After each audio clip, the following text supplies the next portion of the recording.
श्री जी, हमारे साथ जो भी घट रहा है, अच्छा या बुरा, कैसे अंदाजा लगाया जाए कि हमारा कोई पूर्व का कर्म भुगता रहा है या कोई नया अंदाजा नहीं, भार वो चढ़ रहा है? पूर्व का कर्म है ही। अंदाजा नहीं, वो पूर्व का कर्म है ही। हमारे द्वारा जो दो प्रकार के कर्म होते हैं, शुभ और अशुभ, उन्हीं से मिश्रित ये पूरा जीवन बनता है, जन्म से लेकर मृत्यु तक। जो हमें दुख सुख मिलेंगे वो पूर्व के द्वारा मिलेंगे। अब नए कर्म जो हम कर रहे हैं वो अलग है, उसमें हमारा चिंतन पहले बनता है। देखो, जैसे नए कर्म का होता है तो पहले ध्यायतो विषयान पुंसान संगास तेसु उपजायते संगात संजायते कामा, हम पहले किसी विषय का चिंतन करते हैं। अब किसी भोग के विषय का पहले हमने चिंतन किया, फिर उसका संकल्प बनाया, फिर उसकी क्रिया की, नया कर्म हो गया।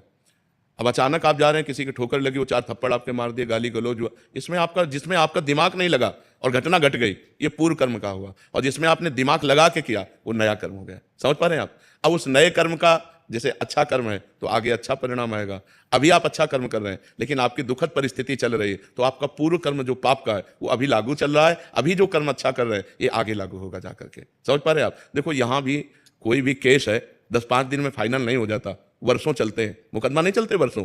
तो हमारी बहुत बड़ी सरकार भगवान की अनंत ब्रह्मांडों का हिसाब है, तो हमारा केस जब खुलेगा तो उसमें राई पाई कमी नहीं होगी, उसको भोगना पड़ेगा पक्का, अवश्य में भोक्तव्यम, लेकिन खुलने में समय लगता है। अब पता नहीं 100 जन्म वाला केस खुला हो, 100 जन्म। भीष्म पितामह जी कह रहे हैं, मैं इतने जन्म देख रहा हूं, ऐसा कोई पाप नहीं किया, सर सैया पे, मैं बाणों की सैया पे, प्रभु ये किस जन्म का फल है? तो उनका 100 जन्म के आगे देखो, आप एक राजा थे और आपने एक सांप को उठा करके धनुष की नोक से कांटों वाले पेड़ में डाल दिया,